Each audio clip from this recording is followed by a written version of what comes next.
अस्सलाम वालेकुम grade 9 students. आज हम थ्योरम चैप्टर नंबर 12 का थ्योरम करने जा रहे हैं। पहला थ्योरम मैंने करवा दिया था डिजिटल प्रेजेंटेशन के साथ। आज हम थ्योरम नंबर 2 करने जा रहे हैं जो उसका कन्वर्स है, जो थ्योरम नंबर 1 का। तो लेट्स स्टार्ट। सीधे हम स्लाइड पे चलते हैं ताकि आपको डायरेक्ट समझाऊं। थ्योरम नंबर 2, सबसे पहले मैंने आपको कहा कि आपने स्टेटमेंट को अच्छे तरीके से याद करना होता है। Prove that any point equi distant from and points of a line segment is on the bisector of it. इसका मतलब क्या, थ्योरम नंबर 1 में हमने पढ़ा था कि any point on the right bisector of a line segment is equi distant from its and points. ये उसका कन्वर्स है। अब हमें ये कहा जा रहा है कि अगर कोई पॉइंट इक्वी डिस्टेंट है किसी लाइन सेगमेंट से तो वो हमेशा उसके राइट बाइसेक्टर पे लाई करेगा। अब मैंने कहा आपने अच्छे तरीके से स्टेटमेंट को समझ के इसका डायग्राम बना लेना है। अब डायग्राम बनानी है। अब डायग्राम बनाने के बाद हम सारी चीजें इसी डायग्राम से प्रूव करेंगे। और आपको पता है कि प्रोसेस इसका क्या होगा। पहले हम गिवन लिखेंगे, फिर देखेंगे व्हाट इज टू प्रूव, और फिर उसकी कंस्ट्रक्शन करेंगे। फिर किसी ना किसी पोस्टुलेट के तहत या किसी ना किसी की पॉइंट के तहत हम इसको प्रूव करेंगे। तो हर थ्योरम के लिए मैंने कहा कि कोई ना कोई की पॉइंट आपने माइंड में रखना है। थ्योरम नंबर 2 के लिए जो की पॉइंट्स हैं वो दो हैं। एक है एस पोस्टुलेट और दूसरा है सप्लीमेंट्री एंगल्स। यानी जब आपने थ्योरम की स्टेटमेंट पढ़ ली, आपको पता लग गया कि थ्योरम नंबर 12.1.2 है, आपने उसकी डायग्राम्स बना लेनी है। अब डायग्राम बनाने के बाद आपने जहन में आ जाना है आपको कि अब क्या करने जा रहे हैं। अब हमने इन दो पोस्टुलेट्स के मुताबिक इस थ्योरम को प्रूव करना है। पहला पोस्टुलेट है एस पोस्ट, यानी दो ट्राइंगल्स हमने इसमें ऐसी ढूंढनी है जिसकी तीनों साइड एक जैसी होंगी। ठीक है, वहां से हम दोनों ट्राइंगल्स की कॉन्ग्रुएंसी को प्रूव करेंगे। फिर सप्लीमेंट्री एंगल्स, यानी एक लाइन पे जो स्ट्रेट लाइन पे बनने वाले एंगल्स होते हैं उनको कहते हैं सप्लीमेंट्री एंगल्स, जिनका सम 180 होता है।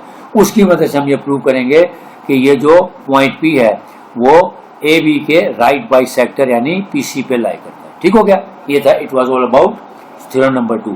तब हमने स्टेटमेंट पढ़ के इसका डायग्राम बना लिया। अब हम इसको बारी बारी देखते हैं कि एस पोस्टुलेट के तहत पहले हम कॉन्ग्रुएंसी ऑफ टू ट्राइंगल्स को प्रूव करने लगे। सबसे पहले लिखेंगे गिवन। अब गिवन में हमने क्या लिखना है कि हमारे पास ए बी, ये देखेंगे ए बी एक लाइन सेगमेंट है। ठीक है, सच दैट कि पी ए यानी यहां से पी से लेके ए तक का पॉइंट डिस्टेंस और पी से लेके बी तक का डिस्टेंस ये दोनों इक्वल हैं। यानी जो लाइन सेगमेंट है वो ए बी है और जो पॉइंट पी है वो इस तरह है या इस तरह उसकी सिचुएशन है कि वो ए और बी दोनों से इक्वल डिस्टेंस पे है। इसलिए हम कह रहे हैं कि P A is equal to या P A is congruent to P B आ गया। ठीक हो गया। अब प्रूफ क्या करने जा रहे हैं कि प्रूव करने में मैंने कहा हमेशा आपने स्टेटमेंट से पता लग जाएगा। प्रूव ये करना है कि point P is on the right bisector of A B, कि जो पॉइंट पी है हमारा ये वाला वो कहाँ पे है, वो right bisector of A B. यानी ये जो ए बी हमारी लाइन सेगमेंट है, इसके ऊपर ये जो पी सी है ये परपेंडिकुलर है। ये शो कर रहा था कि पॉइंट पी जो है वो इसके राइट बाइसेक्टर पे लाई करता है। ठीक हो गया। अब कंस्ट्रक्शन हम क्या करेंगे, मैंने कहा डॉटेड लाइन हमेशा कंस्ट्रक्शन को शो करती है। तो जो हमने पी को सी के साथ ज्वाइन किया है ये हमारी कंस्ट्रक्शन में आ जाएगा।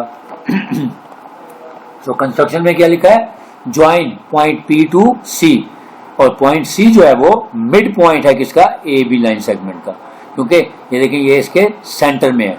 तो ए सी और ये बी सी इक्वल हो जाएंगे। वैसे भी हमने थ्योरम नंबर 1 में पढ़ा था कि जो भी कोई पॉइंट किसी राइट बाइसेक्टर पे होता है तो वो उसको दो इक्वल पार्ट्स में डिवाइड कर देता है। यानी जिस लाइन को बाइसेक्ट करता है वो दो इक्वल पार्ट्स में डिवाइड हो जाती है। अब हम स्टेटमेंट और रीजन में देखेंगे, दो ट्राइंगल्स देखेंगे। कौन सी दो ट्राइंगल्स, एक ही है ए सी और पी। ठीक हो गया। इसी तरह दूसरी ट्राइंगल कौन सी देंगे, बी सी एंड पी। ये दो ट्राइंगल्स हैं, इनकी कॉरेस्पॉन्डेंस में हम देखेंगे कि एस पोस्टुलेट ढूंढेंगे। पहले लिखेंगे प्रूफ स्टेटमेंट एंड रीजन। पहले है इन ट्राइंगल एसीपी कॉरेस्पॉन्डेंस का साइन ट्राइंगल बीसीपी, यानी ये वाली ट्राइंगल और ये वाली ट्राइंगल, इन दोनों की कॉरेस्पॉन्डिंग एंट्रीज देखेंगे, कॉरेस्पॉन्डिंग साइड्स देखेंगे, एंगल्स देखेंगे। अब हमने क्या देखना है, एस पोस्टुलेट। इसका मतलब है हमने तीनों साइड बराबर करनी है। ये देखें P A is congruent to P B. ये देखें वैसे भी नजर आ रहा है कि ये चीज बता रही है कि ये वाली साइड और ये वाली साइड इक्वल है। ये निशान से पता लग रहा है। इसका मतलब हम यहीं से स्टार्ट कर लेंगे कि P A is congruent to PB, और ये किस में आएगा, ये गिवन में। ये भी आपको मैं बताया कि जितनी ड्रॉन लाइंस होती हैं ये हमेशा गिवन होती हैं, और जितनी डॉटेड लाइंस होती हैं ये कंस्ट्रक्शन है। तो हम इसकी जस्टिफिकेशन में लिखेंगे PA is congruent to PB को क्या लिखेंगे कि ये गिवन था। इसी तरह ये जो AC और ये BC ये दोनों भी इक्वल हैं। क्यों? क्योंकि ये इसके मिड पॉइंट है। PC जब इसको कट कर रहा है तो उसने इसको दो इक्वल पार्ट्स में डिवाइड कर दिया, एक को कह दिया AC और एक को कह दिया BC। इसका मतलब है ये दोनों भी साइड इक्वल हो गई। फिर PC is equal to PC, ये क्यों? क्योंकि कॉमन है।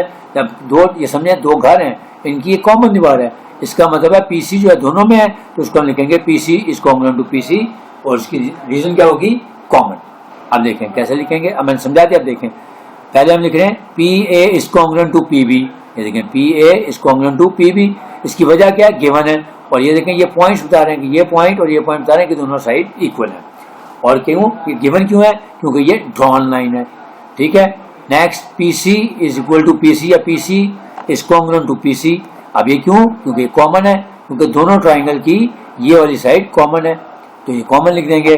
फिर मैंने कहा AC is congruent to BC, ये देखें ये AC और ये BC कॉन्ग्रुएंट है। क्यों?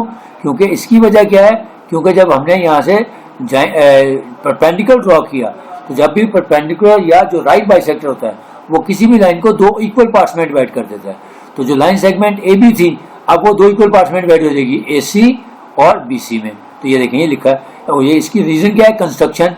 क्योंकि जब हमने ये यहाँ से P से एक प्रोजेक्टेड परपेंडिकुलर ड्रॉ किया तभी तो ये दो हिस्सों में डिवाइड हुआ ना।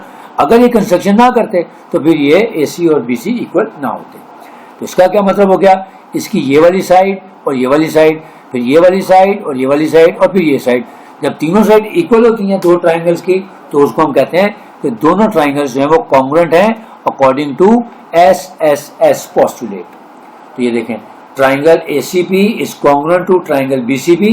वजह क्या है, क्योंकि SSS पोस्टुलेट बता रहा है कि जब दो कॉरेस्पॉन्डिंग ट्राइंगल्स की अगर तीनों कॉरेस्पॉन्डिंग साइड्स एक जैसी हों तो दोनों ट्राइंगल्स कॉन्ग्रुएंट होती हैं। अब यहाँ से ये तय हो गया कि जी ये ट्राइंगल्स दोनों कॉन्ग्रुएंट हैं। अब सेकंड पोर्शन में हम देखेंगे कि सप्लीमेंट्री एंगल्स की मदद से बताएंगे कि क्या ये जो पॉइंट P है वो राइट बाइसेक्टर यानी PC पे लाई करता है या नहीं करता। नेक्स्ट स्लाइड ले लेते हैं। ये डायग्राम मैंने इसलिए बनाई है ताकि अब बार बार पीछे ना जाना पड़े, लेकिन आपने एक ही दफा डायग्राम बनानी। अब हमने स्टार्ट लेना है यहाँ से सप्लीमेंट्री एंगल से, क्योंकि पहले पता लग गया कि सेकंड थ्योरम में हमने सप्लीमेंट्री एंगल दिया। अब ये देखिए लाइन है AC और B, इसको कहते हैं एक स्ट्रेट लाइन। और स्ट्रेट लाइन क्या होती है, हमेशा जहाँ पे एंगल 180 डिग्री का होता है। स्ट्रेट एंगल भी हमेशा 180 डिग्री, वो क्यों होता है, क्योंकि वो स्ट्रेट लाइन पे लाई करता है। इसका मतलब है यहाँ पे जो एंगल बनेगा ये C और ये, तो ये 180 का एंगल बनेगा। ठीक हो गया, क्योंकि स्ट्रेट लाइन पे है। तो हम यहाँ से स्टार्ट करेंगे। Angle ACP and angle BCP are congruent because corresponding angles of congruent triangle. ये देखें एंगल AC और ये P यानी ये वाला एंगल। इसी तरह यहाँ से एंगल BCP, BC और P यानी ये वाला एंगल। तो इसका तो ये दोनों एंगल इक्वल हैं। वजह क्या है, क्योंकि ये सप्लीमेंट्री एंगल है 180 का, तो इसी को हमने दो इक्वल पार्ट्स में डिवाइड किया ना। इसका मतलब है कि ये एंगल ACP और एंगल BCP इक्वल हैं, क्योंकि दोनों ट्राइंगल्स कॉन्ग्रुएंट हैं। अभी हमने देखा कि ये दो कॉन्ग्रुएंट ट्राइंगल्स हैं SS पोस्टुलेट के तहत। तो जो कॉन्ग्रुएंट ट्राइंगल होती हैं उनके एंगल भी कॉन्ग्रुएंट होते हैं। तो ये वाला एंगल और इधर से ये वाला एंगल दोनों कॉन्ग्रुएंट है। ठीक है, अब हमें ये भी पता है कि ये दोनों एंगल जो हैं ये तो सप्लीमेंट्री हैं, क्योंकि ये एक लाइन ACB के ऊपर लाई कर रहे हैं। इसलिए हम कहेंगे कि angle ACP plus angle BCP दोनों एंगल का सम जो 180 डिग्री है। क्यों? क्योंकि सप्लीमेंट्री एंगल्स हैं। और सप्लीमेंट्री एंगल्स क्यों है, क्योंकि ये एक स्ट्रेट लाइन ACB इसके ऊपर लाई करते हैं। तो जब भी कोई है दो एंगल्स एक लाइन पे लाई करते हैं तो उसको हम कहते हैं वो सप्लीमेंट्री एंगल्स हैं। ठीक है, अब ये दोनों सप्लीमेंट्री एंगल्स हैं, तो इसका मतलब है, और ये वाला एंगल ACP और BCP ये दोनों इक्वल हैं। क्यों इक्वल हैं, तो जब हम ये दोनों इक्वल हैं तो हम इसको 180 को 2 पे डिवाइड कर देते हैं ताकि दोनों ईच एंगल निकल आएगा। जब हम 180 को 2 पे डिवाइड करेंगे तो इसका मतलब है हर एंगल 90 डिग्री का हो जाएगा, क्योंकि इन दोनों का सम 180 था। तो जब हम इनको अलग-अलग निकालेंगे 180 डिवाइड बाय 2 करेंगे तो इसका मतलब है each angle is equal to 90 degree. अब 90 डिग्री का एंगल क्या होता है? Right angle. और राइट एंगल क्या होता है? हमेशा परपेंडिकुलर ड्रॉ करता है दूसरी लाइन पे। ये देखिए इसी से सीधी लाइन है, इसका मतलब है ये एंगल भी राइट एंगल है और ये एंगल भी राइट एंगल है। और जब भी राइट एंगल क्रिएट होता है तो हमेशा परपेंडिकुलर ड्रॉ किया जाता है। अब यहाँ से हम ये बता सकते हैं फ्रॉम रिजल्ट नंबर 1 और रिजल्ट नंबर 2 से और रिजल्ट नंबर 3 से क्या बता सकते हैं, क्योंकि पीसी जो है वो AB पे परपेंडिकुलर है, क्योंकि एंगल 90 डिग्री का है। क्योंकि जब भी एंगल 90 डिग्री का क्रिएट होता है तो वहां पे जो भी लाइन है वो दूसरी लाइन के ऊपर परपेंडिकुलर ड्रॉ करती है। तो इसका मतलब पीसी जो है वो परपेंडिकुलर ड्रॉ कर रहा है किस पे? AB पे। So PC is perpendicular on AB। इसका मतलब है तो एंगल ACP जो है वो 90 डिग्री है और इसी तरह एंगल BCB भी 90 डिग्री है, क्योंकि दोनों पे सेम एंगल आ रहा है। ठीक हो गया? अब यहाँ से बात तय हो गई। अब हमने देखना है कि जब ये PC AB पे परपेंडिकुलर ड्रॉ कर रहा है और ये दोनों एंगल सप्लीमेंट्री एंगल हैं और ईच एंगल जो है वो 90 डिग्री का है, ये बात साबित कर चुके हैं यहाँ पे। इसका मतलब क्या हो गया कि जो AC है और BC ये भी तो दोनों कॉन्ग्रुएंट हैं। वो किस लिए कॉन्ग्रुएंट हैं? क्योंकि जब हमने PC परपेंडिकुलर ड्रॉ किया AB पे तो उसने क्या किया, इस AB को दो इक्वल पार्ट्स में डिवाइड कर दिया कंस्ट्रक्शन के लिए। तो जब दोनों इक्वल पार्ट्स में डिवाइड हो गई इसका मतलब है AC और BC इक्वल हो गए। इसलिए कहते हैं कि जो पॉइंट C है वो इसका मिड पॉइंट है, किसका? AB लाइन का। तो यानी जब भी कोई मिड पॉइंट होता है इसका मतलब है वो किसी भी लाइन को दो इक्वल पार्ट्स में डिवाइड कर देता है, AC और BC।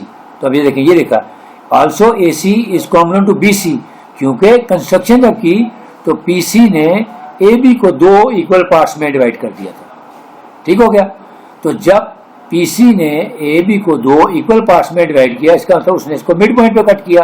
तो जब भी कोई लाइन किसी लाइन सेगमेंट को मिड पॉइंट पे कट करे तो वो उसको बाइसेक्ट करती है, और जो बाइसेक्ट करती है इसका मतलब है वो उसके ऊपर परपेंडिकुलर होती है। तो परपेंडिकुलर का मतलब हो गया कि जो पॉइंट P है वो इसके राइट बाइसेक्टर पे लाई करता है, क्योंकि परपेंडिकुलर बाइसेक्टर को ही राइट बाइसेक्टर भी कहते हैं।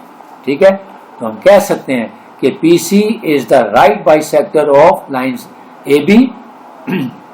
Hence, point P lies. That is, the point P lies. या तो point P is on the right bisector of AB.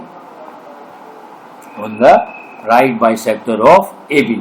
इसी चीज को हमने प्रूव करना था कि जो पॉइंट P है वो AB के राइट बाइसेक्टर के ऊपर लाई करता है। वजह क्या है?